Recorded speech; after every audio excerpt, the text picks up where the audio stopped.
What's going on there, everybody? Hope you're all having a fantastic day today. Now, ladies and gentlemen, I think we all already know that there's going to be a lot of things probably holding Black Ops 7 back right out the gate, right? Skill-based matchmaking, servers, probably insane microtransactions, so on and so forth.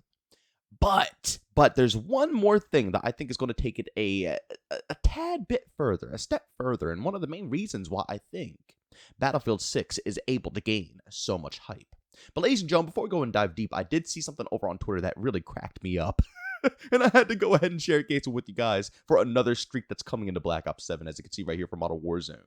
The Gravemaker streak coming to Black Ops 7 basically gives you wall hacks and can one-shot enemies through walls with a charged shot.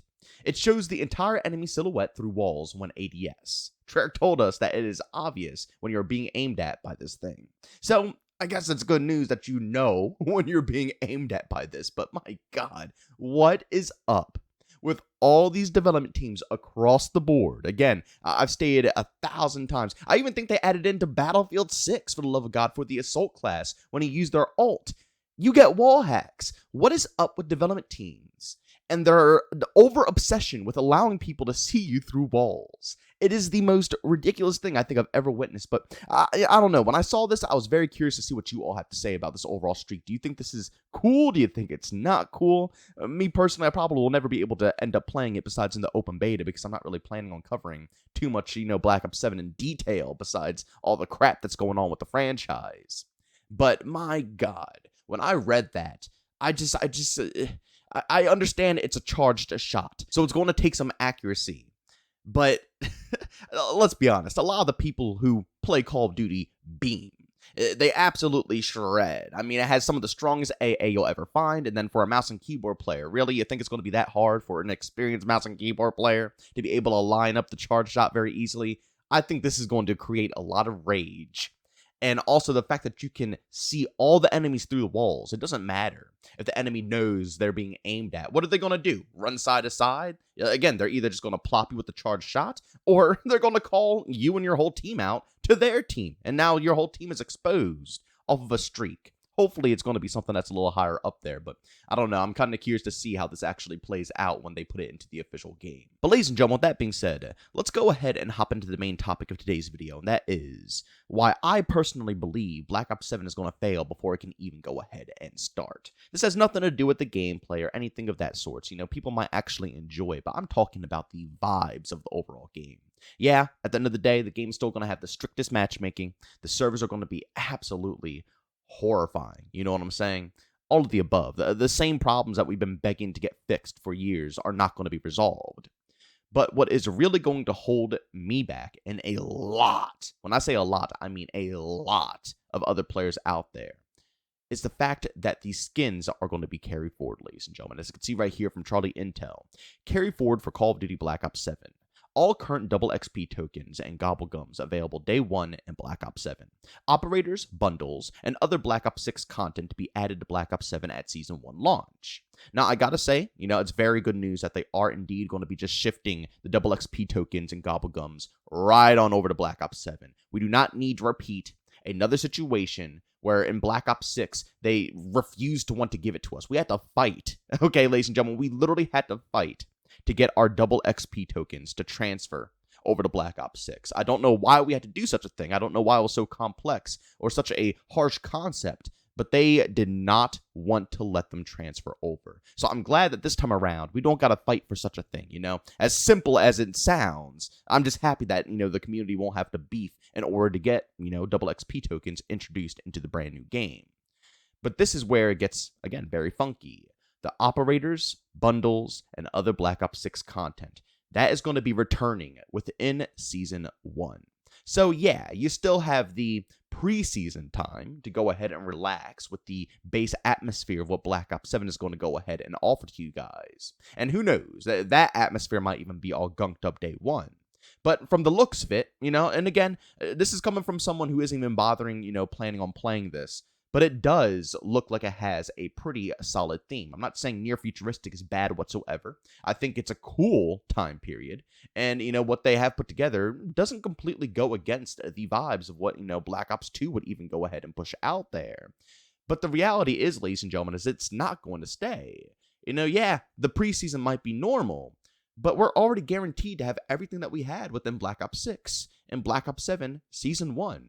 So you can enjoy it for a month or so. But right after that point, you're going to be seeing all of the crazy skins being introduced into Black Ops 7. You're going to have Beavis and Butthead running around. You're going to be having American Dad running around. You're going to be having all the anime skins and all the vibrant colors, all of the most wild things you would ever witness. All that stuff is going to be shoved into the Black Ops 7 experience. And the biggest slap in the face is from another post by Charlie Intel saying, Activision confirmed during our visit to Treyarch last week that they are fully aware of the feedback on how cosmetics look in Call of Duty, and they're taking it into account for the future.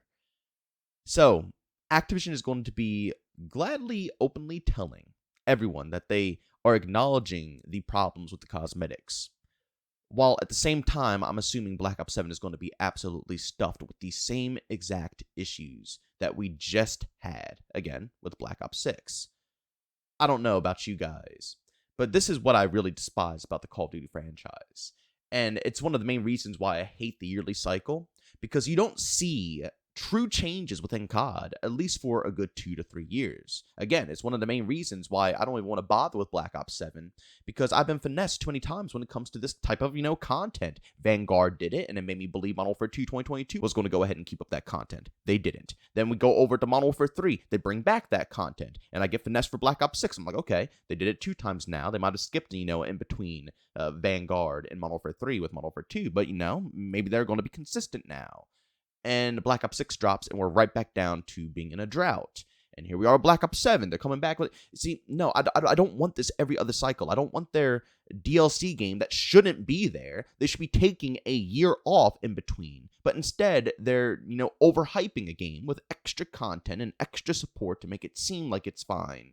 And this whole cycle is disgusting. You know what I'm saying? It's absolutely disgusting. But as I was saying, I hate that it takes years to see any true change.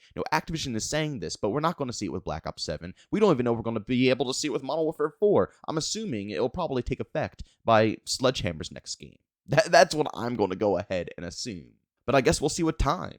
Black Ops 7 will have a full year, and we will we'll actively see what the store is going to be offering. It doesn't take that much hard work. You could just go on Reddit, and I guarantee over half the subreddit board is going to be filled with all the wild cosmetics that are in the game. That's the funniest part about Call of Duty. You don't even have to go ahead and hop into the experience to see all of the crazy stuff that goes on a day-to-day basis. All you got to do is just simply go online really quick and see everybody absolutely raging to know what is currently going on within Call of Duty. But back to what I was saying within the cosmetics. Only time will tell. We'll see how they handle the store and what their cosmetics are going to look like. But all I gotta say is that the vibe and the atmosphere of Black Ops 7 is already destroyed, and it's sad. Because carry forward is not bad. It's not a negative thing for Call of Duty. I actually think it's genius. And it honestly encourages people to actually spend money within the store because they know it's not going to go away in a year, because that's the curse of Call of Duty. It's hard for people to grind it out when they know that literally in less than a year, the next one's going to drop, and all the stuff that they just worked for or even bought is going to become irrelevant. So carry forward allows people to grind, work towards stuff in the game, and purchase stuff in the game while knowing that that stuff will last for at least a couple, maybe even a few years afterwards. It's a great system. But when all the content from the previous game is the corniest, crappiest, most insane, just non-Call of Duty looking garbage ever, then it becomes a bad thing. Now carry forward is disgusting because the atmosphere and vibe of a cool near futuristic looking COD game is demolished because that's not what we're going to be getting.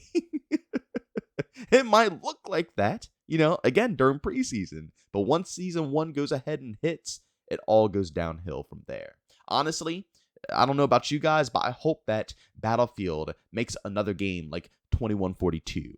Futuristic. I think with their style, not 2042 status, but if they can bring that style and atmosphere of Battlefield 6 into a 2142 environment, holy cow. Near futuristic is slept on, ladies and gentlemen. It's so heavily slept on. It's just we barely get to see many games even tap into that marketplace. And when we do see it, like Call of Duty, they just the vibes are never there. Let's be honest. Nowadays, they have completely shifted. But ladies and gentlemen, as always, if you enjoyed today's video, leave a like. If you hated, leave a dislike. Don't forget to subscribe and hit that bell. I post here daily at 8 morning Eastern Time. And sometimes we even go ahead and double upload at 5 p.m. Eastern Time. Everything between COD, Battlefield, Splitgate 2, Arc Raiders. You best believe you'll hear about it all on this channel. So as I stated, subscribe and hit that bell. And last but not least, if you guys are interested in my live streams, I stream Monday through Saturday over on Twitch, starting between 12 to 1 p.m. Eastern Time. Of course, if you guys are interested, I'll link that channel down in the description of this video. But as always, thank you for tuning in, and I'll see you on the next one. Peace out.